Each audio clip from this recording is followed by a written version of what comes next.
웃으면서 삽시다. 또 한 번 더 웃으면서 살겠습니다.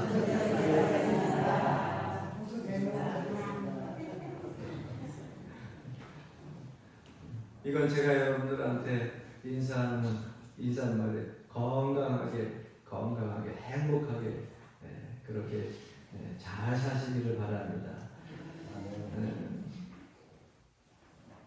여러분들만 나이 먹는 게 아니라 저도 나이를 여러분들이 70에서 80이 되면 저도 50에서 60이 되고 또 여러분들이 80에서 90이 되면 저도 또 60에서 70이 되고 이렇게 나이를 같이 먹어가다 보니까 한 20년 같이 이렇게 여러분들을 함께 신앙생활하면서 보면서 이렇게 보니까 이제 여러분들이 가지고 있는 삶의 여건들을 이렇게 가만히 눈만 봐도 행동만 봐도 어느 정도 짐작을 해요. 그러다 보니까 작은 일 속에서도 신경이 좀 쓰이기도 하고 또 아프기도 하고 또 어떤 때는 또 작은 일 속에서 기쁨을 누리기도 합니다.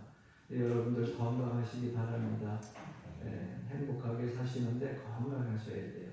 무엇보다 잘 여러분들이 챙겨 드시고 참 먹기 싫으면 제가 늘 얘기했죠. 저한테 전화해요. 목사님, 내가 같이 뭐가 이렇게 먹으려고 했는데 밥맛이 없다고, 목사님하고 같이 먹으면 맛있을 것 같다고 언제든지 전화하세요. 그러면 제가 가서 식사 같이 할 뿐만 아니라 여러분들 바람도 쐬어줄게. 그러니까 주변에 여러분들을 위해서 생각하고 기도하고 관심 갖고 있다고 하는 그런 성도들과 이 목회자가 있다는 걸 기억하시고 힘내시고 할렐루야 기쁘게 사시기 바랍니다. 이 서양 속담에 악어의 눈물이라고 하는 말이 있습니다. 여러분들 혹시 들어보셨어요? 악어의 눈물. 이는 이집트 나일 강가에 사는 악어가 먹잇감을 찾아가지고서 발견했을 때 그 먹잇감을 잡아 먹게 됩니다. 그런데 그 잡아 먹을 때 이 악어가 눈물을 흘린다고 해요. 그래서 악어가 먹잇감을 찾아가지고 먹을 때 눈물을 흘리는 것을 가지고 우리는 흔히 저 악어가 참 그래도 자기 배가 고파서 먹잇감을 찾아서 먹으니까 먹으면서도 그래도 가슴이 아파서 동정의 눈물을 흘리는구나 그렇게 생각을 하는데 그게 아닙니다. 악어의 눈물이라고 하는 것은 이 악어가 먹잇감을 먹을 때 입으로 씹을 때에 그 먹잇감을 통해 가지고서 눈물샘 쪽에 자극이 되어져 가지고 먹잇감을 씹을 때 눈물 쪽에서 이 눈 쪽에서 눈물이 나는 거예요. 그래서 긍휼이 여기서 눈물이 나는 게 아니고 동정심이라서 눈물이 나는 게 아니고 먹을 때 얼마나 기뻐요. 그러니까 눈물은 나는데 그 마음은 아파서가 아니에요. 먹잇감을 먹으면서도 전혀 죄책감을 모르고 또 거기에 대한 동정심도 없고 그저 자기의 먹잇감을 먹을 뿐입니다. 그래서 악어의 눈물을 가지고 우리는 뭐라고 얘기를 하냐면 위선자의 눈물 이렇게 이야기를 합니다. 그러니까 이렇게 생각하시면 돼요. 여러분 우리가 꼭 슬플 때만 눈물이 나는 게 아니잖아요. 가슴 아플 때만 눈물 나는 것이 아니라 제가 보니까 차 타고 가다가 권사님들이 눈물을 막 이렇게 흘릴 때가 있어요. 이게 어느 때 흘리냐? 하품하면 나. 그래서 하품하면은 이상하죠? 눈물이 보이잖아요. 그와 같은 거예요. 악어의 눈물이라고 하는 것은 동정의 눈물이 아니라 위선자의 눈물입니다. 그러니까 죄의식이 없으면서도 눈물이 나는 것을 가지고 우리는 악어의 눈물이라고 하는데 요즘 여러분 우리가 이 매스컴을 통해 가지고서 종종 이 사건들이 터진 것들이 TV를 통해서 또 뉴스를 통해서 이렇게 나오는 것을 보게 되면 사이코패스라고 하는 사람들이 좀 가끔 나와요. 사람에게 아주 악한 행동으로 피해를 입혔음에도 불구하고 이 사람들은 거기에 대한 전혀 뉘우침이 없습니다. 죄책감이 없어요. 어떨 때는 막 사람들 앞에서는 자기 자신의 질병을 놓고서 막 눈물을 흘리면서 회개하는 것 같은데 돌아서 가지고 그 다음에 나올 때는요, 그 얼굴에 그러한 용서를 비는 뉘우침이 있을 게 하나도 없이 나올 때가 있어요. 우리 흔히 사이코패스라고 하죠. 악한 일을 하고 나서도 죄책감을 모르는 거예요. 사람에게 해를 끼치고 나서도 스스로 잘못했다고 하는 것을 깨닫지 못하는 사람들입니다. 그들이 흘리는 눈물이 바로 악의 눈물이에요. 그래서 저는 목회자이기 때문에 신앙생활하는 저와 여러분들의 모습에서 이 악의 눈물을 한번 말씀을 통해서 찾아보려고 합니다. 진심이 없는 그러한 회개의 눈물을 저는 악의 눈물이다, 이렇게 표현을 하고 싶어요. 교회 와서 하나님 앞에 눈물을 흘리면서 잘못했다고 회개는 하는데 집으로 돌아가서는 아무 일도 없었던 것처럼 이전의 삶의 모습으로 똑같이 돌아갑니다. 악의 눈물을 가진 사람들이에요. 교도소 안에서 하나님을 만나 자기의 잘못을 용서받았다고 간증을 하면서 다니는데, 그렇게 간증을 하면서 다니는 그 죄수도 정작 자기에게 피해 입은 사람 앞에서는 절대로 잘못했다 용서를 구하며 회개하지 않는 사람, 악의 눈물을 가진 사람입니다. 교회 와서는 정말 아주 금슬좋은 부부처럼 그렇게 아주 기쁨으로 모든 사람들에게 본이 되는 그러한 모습으로 서로 정을 주고 사랑을 주고 섬기는 것 같은데, 집에 가서는 가정 폭력자로 변한 그러한 사람들의 모습, 그들의 모습은 악의 눈물이라고 말할 수 있습니다. 교회 와서 목회자가 강단에서 선포합니다. 여러분, 불쌍한 사람들을 긍휼히 여길 수 있어야 돼요. 그들을 도와야 됩니다. 아멘! 다 아멘을 해놓고 막상 여러분들 삶의 터전에서 불쌍한 사람들 만났을 때에 다 살만하는데 뭘 도와? 그러면서 저들에게 동정심이나 불쌍한 마음 전혀 갖지 아니하고 이전에 그냥 가지고 있었던 삶을 그대로 갖고 사는 사람들, 악의 눈물을 가진 사람들이에요. 자기의 행동과 자기의 마음과 자기의 모든 삶을 바꿀 능력도 없으면서 하나님 앞에 와서는 매 순간순간마다 죄송하다고 울며 기도하고 가볍게 하나님 앞에 회개함으로 자기의 마음의 평안을 찾았다고 하고 다시금 이전의 생활로 사이에서 똑같이 가정에서 그렇게 되돌아간다고 하면 그 사람은 교회 와서 흘린 눈물이 악의 눈물이에요. 저는 오늘 본문에서 너무나도 가벼운 회개, 악의 눈물을 가진 성도들의 모습을 보게 됩니다. 가데스 바네아에서 보여준 이스라엘 백성들의 불순종의 모습을 살펴보고 보십니다. 먼저 10명의 정탐꾼의 말만 듣고 하나님을 원망하면서 온 백성들이 똑같이 이야기합니다. 차라리 광야에서 죽는 것이 훨씬 낫다. 가나안 땅에 들어가는 것보다 이 광야에서 죽는 게 훨씬 낫다. 이러한 망언을 하나님이 듣고 계시는데도 그들은 쏟아내붓습니다. 하나님께서 결국 모세를 통하여서 그들에게 말씀하십니다. 그들의 말이 내 귀에 들린 대로 하리라. 그리고 나서 여러분, 하나님께서는 그 10명의 정탐꾼을 미리 본보기로 그들을 걷어가셔요. 생명을 걷어가셔요.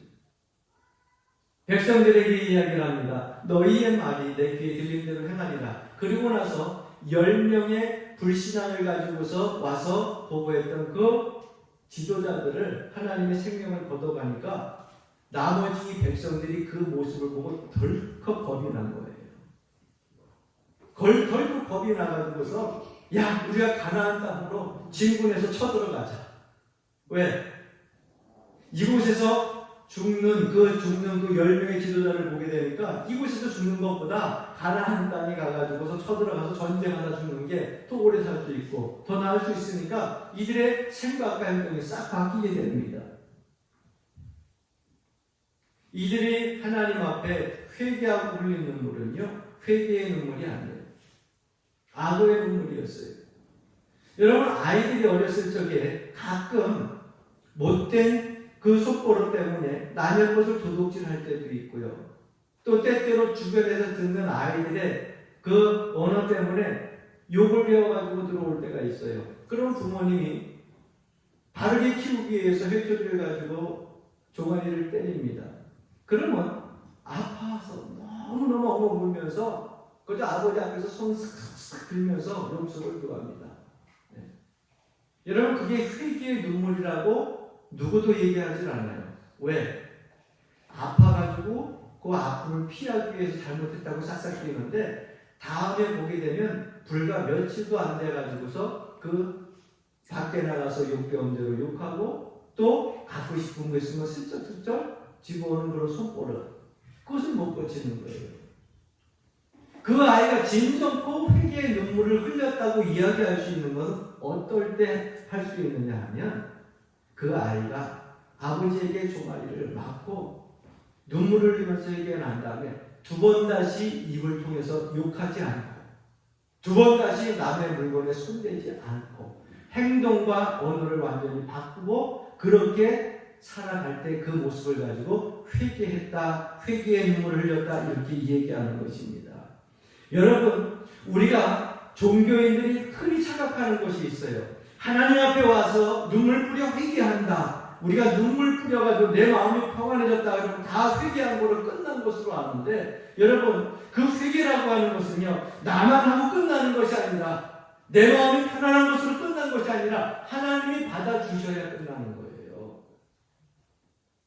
회개라고 하는 것이 내 잘못을 내가 깨닫고 반성하는 것으로 끝나는 것으로 착각하는 사람들이 많이 있다는 거예요. 회개한다고 하는 것은요, 내가 가던 길을 멈추고 돌아서서 가던 길을 쭉 가는 것을 회개라고 하는 거예요. 그러니까 내가 삶 속에 있어서 신앙생활을 하다가 여러분 하나님 앞에 잘못하여서 범죄해서 회개했을 때는 그 회개한 내용 가지고 다시금 또 회개하지 아니하도록 여러분들의 삶을 바꾸는 거예요. 행동의 변화를 가지고 살아가는 거예요. 그러려면 회개의 눈물 후에는 뭐가 필요합니까? 결단이 필요한 겁니다. 그 결단이 우리의 삶 속에서 이어질 때에 우리는 그것을 진정한 회개라고 얘기하는 것입니다. 오늘 이 본문 말씀 속에 보게 되면 이스라엘 백성들이 회개하는 듯한 모습을 보입니다. 39절로부터 40절 말씀에 보게 되면 본문 말씀에 이렇게 기록하고 있어요. 모세가 이 말로 이스라엘 모든 자손에게 알림해 백성이 크게 슬퍼하여 아침에 일찍이 일어나 산꼭대기로 올라가며 이르되 보소서 우리가 여기 있나이다. 우리가 여호와께서 허락하신 곳으로 올라가니 우리가 범죄하였음이니이다. 이렇게 기록하고 있어요. 이런 말씀을 보세요. 이 말씀에 보게 되면 이스라엘 백성들이 어떻게 했다고요? 크게 슬퍼했다고 그랬어요. 엉엉 울었다는 거예요. 엉엉 울었다는 거예요. 하나님, 우리가 10명의 불신앙 그 지도자들의 말을 듣고 이 땅에서 죽어도 된다고 하나님을 원망했습니다 하면서 자기의 잘못을 놓고 엉엉 울었다는 거예요. 그리고 나서 스스로 고백합니다. 우리가 범죄했다고 우리가 하나님 앞에 죄를 저질렀다고 고백을 합니다. 그리고 나서 가나안 땅, 아침이 일찍이 가나안 땅 7족속과 싸우겠다고 산 위로 올라가는 그런 행동까지 보이는 모습이 기록되어져 있어요. 잘못했다고 가데스 바네아에서 머물러 있는 것이 아니라 싸우러 올라가겠다고 하면서 행동까지 바뀌었으니까 이들의 눈물은 악어의 눈물이 아니라 회개의 눈물이다. 이렇게 우리가 분명히 말할 수 있잖아요.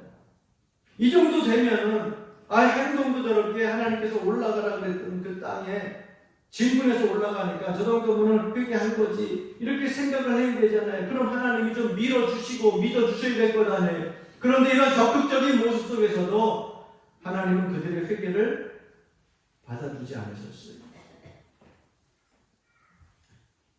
41절부터 42절 말씀에 보게 되면 모세가 이르되 너희가 어찌하여 이제 여호와의 명령을 범하느냐 이 일이 형통하지 못하리라. 여호와께서 너희 중에 계시지 아니하니 올라가지 말라. 너희의 대적 앞에서 패할까 하노라. 회개의 눈물을 흘리고 하나님께서 가라고 해서 가나안 땅을 향해서 일곱 족속과 싸우려고 진군해 가는데 뭐라고 말씀하고 있어요? 여기 보니까 여호와의 명령을 왜 범하느냐. 한번 여러분 본문 말씀 속에서 중요한 대목이 하나 있어요. 한번 따라해 봅시다. 여호와께서 너희 중에 계시지 아니하니. 하나님 앞에 회개했는데 이스라엘 백성들이 가나안 땅 진군을 향해서 전쟁터로 지금 산 위로 올라가는데 여호와 하나님께서 그들과 함께 계시지 아니하니. 아주 중요한 말씀이에요. 그들이 깨우치고서 가려고 하는데 그곳에 여호와 하나님께서 함께 계시지 않는다는 거예요. 아니 하나님 어떨 때는 가기 싫다고 할 때는 가라고 하고 또 어떨 때는 가지 말라고 하고 지금 가라고 해서 가는데 왜 함께 계시지 않습니까? 우리는 하나님을 향하여 가지고서 불평 어린 소리를 할 수 있을 것입니다.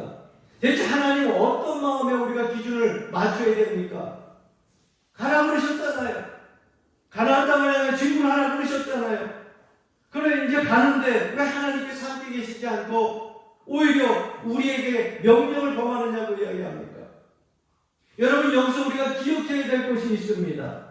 가는 거 안 가는 거 중요하지 않아요. 내가 진군을 향하여 가지고 진군하는 가나안 땅을 향해 진군하는 거 그렇지 않은 거 중요하지 않아요. 중요한 것은 무엇이냐? 하나님께서 원하시는 것이 무엇이냐? 하나님께서 원하시는 것은 여러분 우리의 밖에 먼저 행동에 있는 것이 아니라 우리 중심에 있다는 거예요. 내 마음 중심이 중요한 거예요.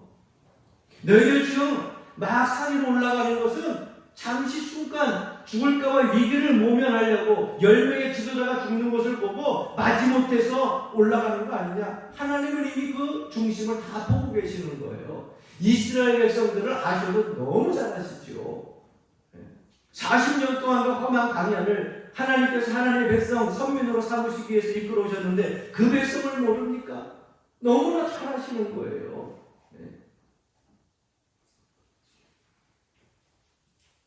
여러분 우리가 하나님 앞에 순종한다고 하는 것은 어떤 것이 순종이냐? 하나님이 가라고 할 때 가는 거예요. 내가 가기 싫어도 가는 거예요.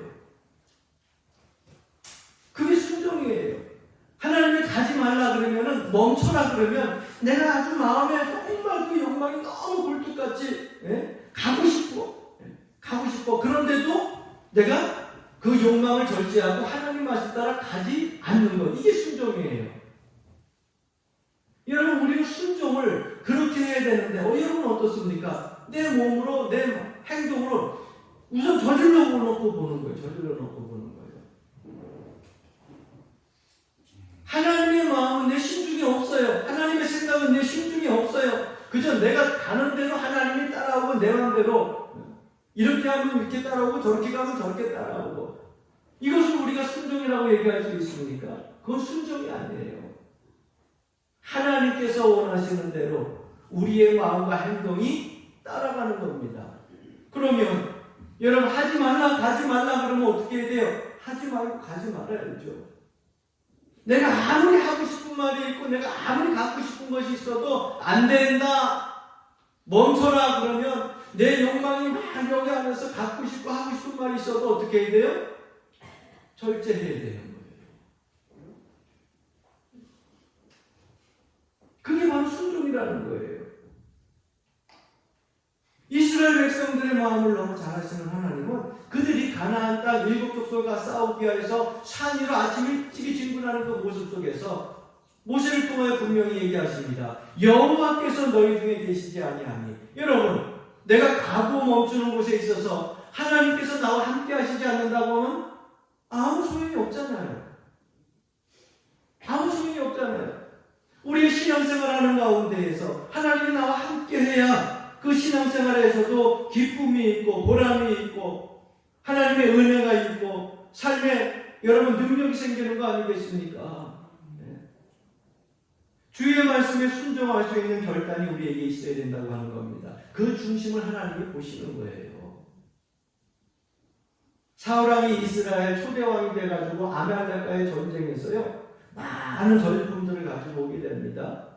그런데 그 전리품뿐만 아니라 양과 소떼 중에서 좋은 것을 골라와요. 그런데 하나님께서 사울왕에게 이미 사무엘을 통해 가지고 말씀하신 것이 있어요. 그 땅 전쟁에서는 하나도 남김없이 다 어떻게 하라고 말씀하셨냐면 진멸하라고 말씀하셨어요. 그런데 그 말씀에 불순종하고 하나님 앞에 예배하기에 좋은 것이 있어서 양가서 좋고 건강한 것을 이렇게 갖고 왔다고 이야기를 합니다. 그런데 사무엘을 통하여 가지고서 하나님께서는 이 사울을 엄청나게 책망하실 뿐만 아니라요, 왕의 자리에서 끌어내려요. 아니, 하나님 앞에 좋은 재물을 가지고서 제사를 드리려고 하는데, 그래서 양과 소를 좋은 것을 가지고 왔는데 왜 하나님께서 꾸중하실까? 여러분, 그 모습을 보고 사무엘이 했던 말씀이 사무엘상 15장 22절부터 23절 말씀에 기록되어 있는데 제가 봉독해 드립니다. 사무엘이 이르되 여호와께서 번제와 다른 제사를 그의 목소리를 청종하는 것을 좋아하신가 같이 좋아하시겠나이까? 순종이 제사보다 낫고 듣는 것이 순양의 기름보다 나으니 이를 거역하는 것은 점치는 죄와 같고 완고한 것은 사신 우상에게 절하는 죄와 같으니라. 왕이 여호와의 말씀을 버렸으므로 여호와께서도 왕을 버려 왕이 되지 못하게 하셨나이다. 이렇게 기록하고 있어요. 여러분, 본문 말씀을 이 사무엘상 말씀을 읽다 보니까는요, 거역하는 것이 뭐와 같다? 점치는 죄와 같다. 완고한 것은 뭐예요? 하나님 말씀대로 순종하지 않고 자기 뜻대로 자기 마음대로 이것이 옳은 거야 생각하고서 그 자기의 마음대로 행한 그 완고한 것은 사신 우상에게 절하는 죄와 같다. 그러니 순종이 얼마나 우리의 신앙생활에 있어서 중요한 것인지 사무엘을 통하여서 사울에게 말씀하고 있습니다. 이 말씀은 오늘 이 시대를 살아가는 우리에게도 똑같이 하나님께서 하시는 말씀이에요. 이 청천벽력 같은 소리를 들은 사울이 악어의 눈물을 흘립니다. 사무엘상 15장 24절부터 27절 말씀 봉독해 드립니다. 사울이 사무엘에게 이르되 내가 범죄하였나이다. 내가 여호와의 명령과 당신의 말씀을 어긴 것은 내가 백성을 두려워하여 그들의 말을 청종하였음이니이다. 청하오니 지금 내 죄를 사하고 나와 함께 돌아가서 나로 하여금 여호와께 경배하게 하소서 하니 사무엘이 사울에게 이르되 나는 왕과 함께 돌아가지 아니하리니 이는 왕이 여호와의 말씀을 버렸으므로 여호와께서 왕을 버려 이스라엘 왕이 되지 못하게 하셨음이니이다 하고 사무엘이 가려고 돌아설 때 사울이 그의 옷자락을 붙잡음에 찢어진지라. 이렇게 기록되어 있어요. 사울왕이 악어의 눈물을 흘리는데요, 그 변명이 어떤 변명이냐? 내가 백성을 두려워하여서 그들의 말을 청종하였습니다. 여러분, 하나님의 말씀이 성경에 우리를 향하여서 선포되어지고 있어요. 그런데 이 땅을 살면서 때때로 여러분 사람들이 두려울 때가 있습니다. 여러분들의 주변에 같이 여러분들과 더불어 살아가는 이웃 사람들이 두려울 때가 있고요. 직장의 상사가 두려울 때가 있고요. 여러분들과 어울리는 친구들의 말이 두려울 때가 있어요. 그 말이 두려워서 하나님의 말씀 불순종하고 그들의 말을 기억하면 여러분 그것이 죄다, 죄가 아니라고 말할 수 없다는 겁니다. 결국 여호와의 말씀을 버린 그러한 일이 되어버리기 때문에 하나님께서도 결국 사울왕을 버립니다. 여러분, 우리는 오늘 이 본문 말씀 속에서 하나님께서 버리시게 되면 갈 데가 없어요. 갈 데가 없어요. 사람에게 버림당하면 갈 데가 없다고요? 아니요. 사람에게 버림당해도요, 우리는 갈 때가 있어요. 하나님 품이 있잖아요. 사람에게 버림당하면 여러분 교회 이 거룩한 하나님의 품 안에 있잖아요. 그러나 하나님이 버리면은 세상 어느 곳에 갈 데가 없어요. 갈 데가 없어요. 얼마 전에 양희은 씨가 나와가지고서 여러분들 잘 아는 가수 양희은 씨가 나와가지고서 그 담화를 하는데 아주 의미 있는 담화의 내용들을 이야기하더라고요. 자기는 혼자 있는 시간이 훨씬 많대요. 그러니까 지금도 혼자고. 그래서 외롭냐 그러는데 외로움이라고 하는 것은 사람들이 많이 있는 가운데서도 외롭고 혼자 있어도 외롭고 모든 사람들은 다 외롭게 살아간다고 하는 거예요. 그런데 그 많은 사람들 속에서 왜 이렇게 외롭냐 그러는데 나는 이게 인생이라고 생각을 한다는 거예요. 그 인생이 뭐냐? 결국 진정한 친구가 여럿 없어도 된다는 겁니다. 진정한 친구라고 하는 사람은 그저 한 사람만 있어도 족하다는 거예요. 그 친구는 내가 어떤 일을 했을 때에 이 일이 잘못되어졌을 때 그 일 가지고서 너 왜 그렇게 했니 이렇게 했니 옆에서 이야기하지 않는다는 겁니다. 자기를 너무나 잘 알기 때문에 왜 그렇게 일을 실수했는지 잘못했는지를 알기 때문에 그거에 대해서는 묻지를 않는데요. 그리고 그 모든 것을 다 포용을 하고 그저 만났을 때에는 아주 사소한 이야기를 한다는 겁니다. 자기는 그러한 사람들만 만난대요. 그래서 자기 주변에는 많은 사람이 없대요. 그렇게 인기가 많은데도 모든 사람들이 양희은 노래 들으면서 팬들도 많다고 그러지만은 여러분 그 많은 사람들 다 친구로 여기지 않습니다. 그 중에 한 사람, 두 사람, 그 사람밖에 없대요. 그 사람들이 있는데 그 사람들 때문에 자기는 위로받고 그 사람들 때문에 세상 살만하다고 생각하면서 살아간다는 거예요. 여러분 모든 사람들한테 다 인정받을 수 있어요? 나를 싫어하는 사람도 있고 좋아하는 사람도 있죠. 모든 사람들한테 다 좋다고 하는 소리 들을 수 있어요? 그러면 피곤해요. 매일매일 힘든 거예요. 매일매일 머리털이 하나하나 빠지는 걸 신경 쓰여서 여러분들을 이해하고 여러분들을 포용하고 감싸할 수 있는 사람 그 한 사람 있으면 되는 거예요. 사람 주변에 없다고 외로워하지 마세요. 사람에게 버린다고 하나님이 버리지 아니하면 우리는 언제든지 이 땅에서 산소망을 가지고 기쁨을 가지고 살아갈 수 있다고 하는 사실을 기억하시길 주님으로 간절히 축원합니다. 그러나 여호와의 말씀을 버려서 하나님의 말씀을 내가 버려서 하나님이 나를 버리게 되면 갈 데가 없는 거예요.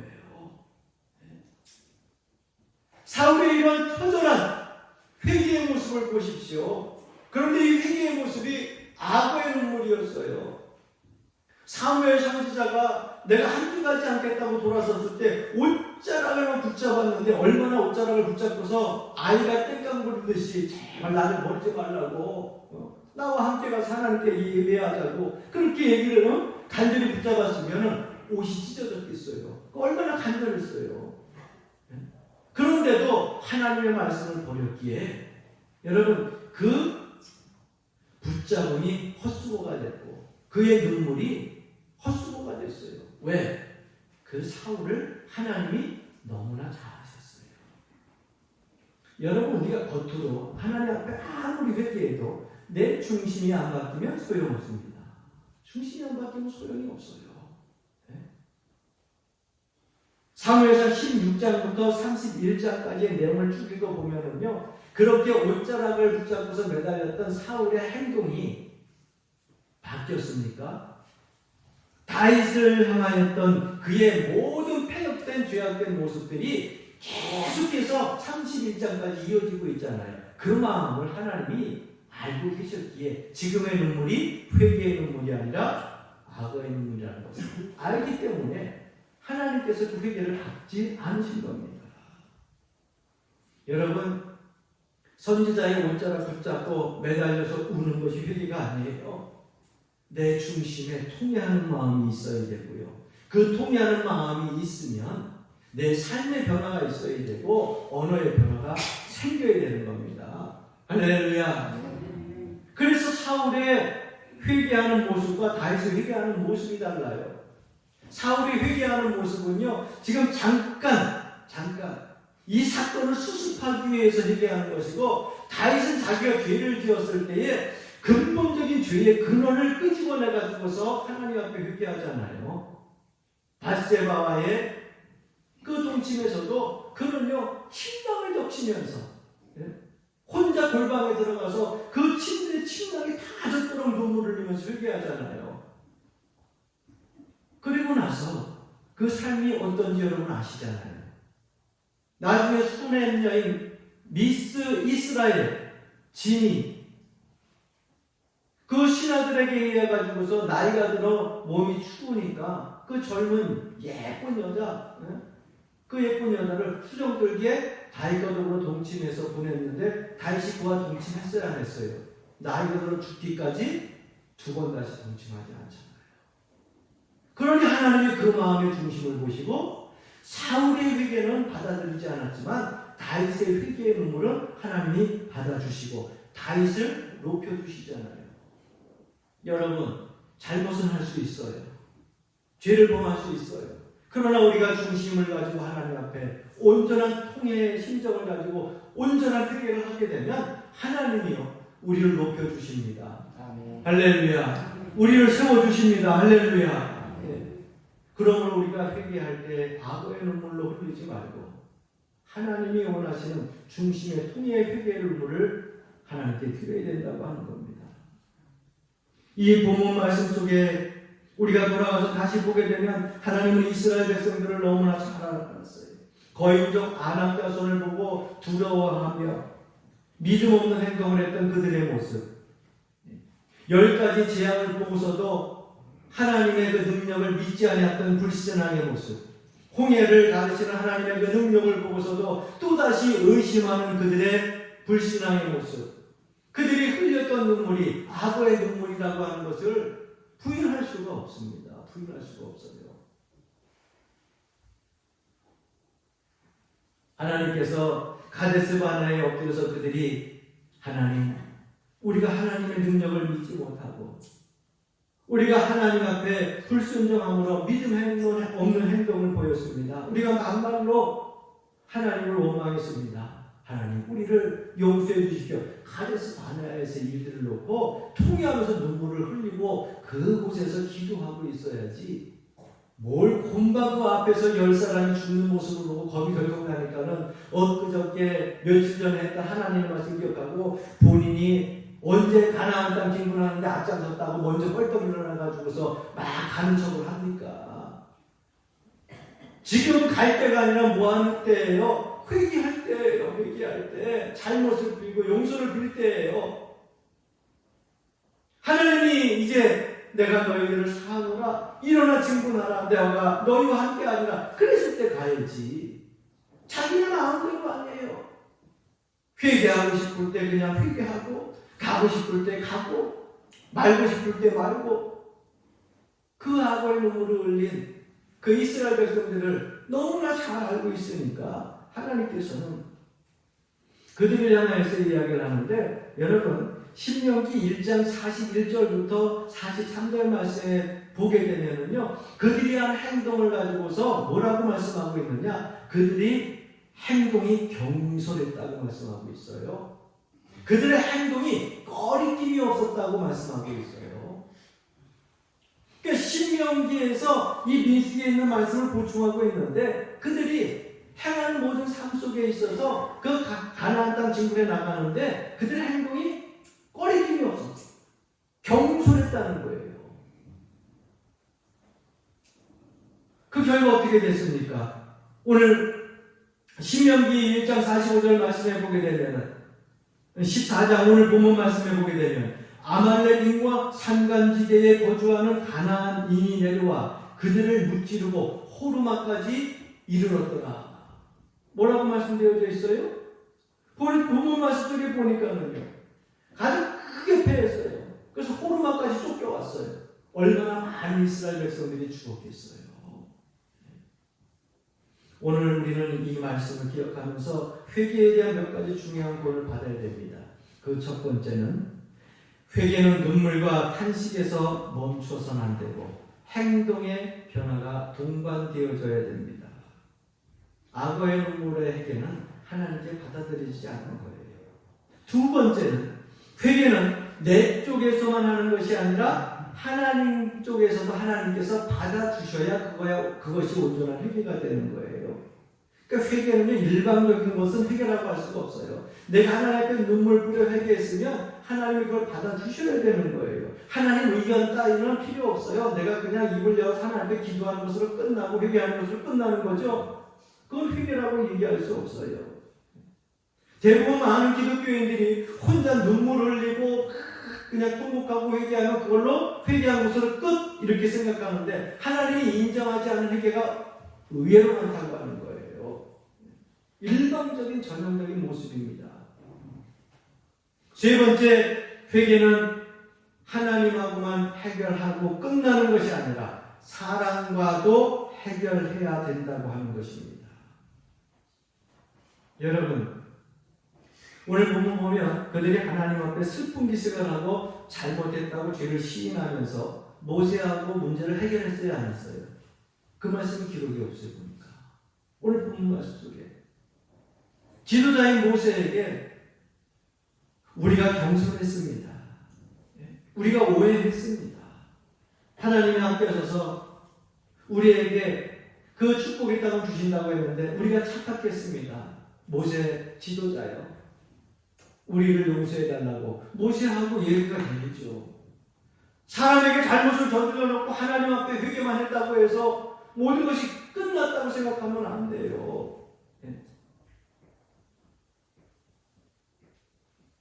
하나님께 대한 회개로 끝났으면 그 다음에는 사람과의 관계 속에서도 내가 잘못한 것을 잘못했다고 그 사람에게 용서를 구해야죠. 우리 신앙인들이 가끔 착각하는 것이 있잖아요. 하나님 앞에 회개하면 모든 것이 다 끝난 것이다. 그리고 나를 통하여서 상처를 받고 아픔을 가지고 있는 주변에 있는 성도들은 상관이 없어요. 내가 하나님 앞에 회개했는데 뭐 내가 뭔 상관이 있어.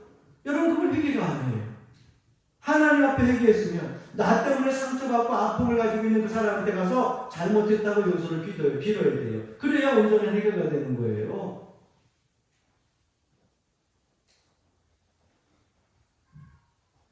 시간이 좀 갔지만은 여러분들에게 이 미량이라고 하는 영화가 있는데 꽤나 우리에게 충격 줬던 영화예요. 아이를 유괴해가지고 살인을 했음에도 불구하고 감옥에 간 유괴범이요. 그곳에서 예수를 믿게 되고 그곳에서 예수를 믿게 돼가지고 그 안에서 마음의 평안을 찾게 되고 그리고 그 안에서 삶이 바뀌고 행동이 바뀌어지니까는 면죄부를 받게 됩니다. 그래서 감옥에서 사람이 너무 평안해진 거예요. 유괴범이. 그런데 아이를 잃은 엄마는 어때요? 그 아픔과 상처를 이루만할 수가 없잖아요. 그런데 그 신이라고 하는 그 여인이 예수를 믿게 된 이 범죄자를 용서하기 위해서 감옥을 찾아갑니다. 그런데 그 감옥을 찾아갔더니 뜻밖대로 이 유괴범, 이 살인자는 자기 아이를 죽인 범죄자는 너무나 편안해가지고 면죄부를 받고 있는데 그 모습을 보고서 너무 큰 충격에 빠지게 됩니다. 아무리 예수를 믿고 하나님 앞에 용서를 빌고 회개를 했다 할지라도 정작 용서를 해줘야 될 사람은 누구예요? 이 아이의 엄마인 안 돼. 이 엄마인 안 돼. 하나님께로부터 용서받기 전에 나한테도 먼저 용서를 받아야 될 사람이 이 사람인데 하나님의 용서를 받았다고 해서 너무나 편안해 있는 모습을 보고 충격을 받는 거예요. 가장 먼저 용서해줘야 될 사람이 누구예요? 이 죽은 아이의 엄마예요. 그 마음에 상처는 어떨까요? 그 슬픈 아픔은 어떡할 거예요? 하나님은 왜 내가 저 사람을 용서할 시간도 주지 않냐고 하나님이 먼저 용서해 주셨는가? 거기에 대해서 이해를 하지 못합니다. 여러분, 이 영화에서 고발하는 것은요, 하나님과 상관없이 회개를 고발하고 있는 겁니다. 회개는 이곳에서 울면서 하나님 앞에서 잘못했다고 부르짖는 것이 끝이 아니에요. 내가 정말 아픔을 주고 상처를 줬던 그 사람에게 가서 철저하게 용서를 빌고 그 사람에게로부터 긍휼을 얻어가지고 그 사람에게로부터 여러분 회개한 용서함을 받아야지 여러분 그 진정한 회개가 되는 거예요. 왜 우리 기독교인들은 예수 믿으면서 자꾸 이것을 착각해가지고 세상 사람들이 그러잖아요. 예수 믿는 사람들은 다른 사람들한테 막 잘못을 저지르고 나서도 하나님 앞에 가서 회개하고 그리고 나는 모든 것이 다 끝나는 줄 알아. 위선자 악어의 눈물입니다. 악어의 눈물이에요. 여러분 형제에게 잘못했으면 여러분 형제에게 먼저 가서 용서를 빌고 긍휼을 구하세요. 그리고 하나님 앞에 용서를 구하는 거예요. 할렐루야. 진짜 믿음은요, 하나님 앞에 용서 구하고 그 사람들에게 들어서 용서를 구하고 그리고 그곳에 하나님이 계시는 것을 믿는 것이 바로 진짜 믿음이에요. 여러분 우리가 살면서 하나님 앞에 불순종한 것들이 한두 가지겠습니까? 오늘 이 시간 이후부터 하나님은 상한 심령의 예배를 받으신다 그랬어요. 회개를 하되 악어의 눈물의 회개를 하지 말고 온전한 회개를 통하여서 여러분들의 마음에 평안을 얻고 더 나아가 여러분들의 삶의 터전에서 선한 의의 열매가 맺혀지기를 주의 이름으로 간절히 축원합니다.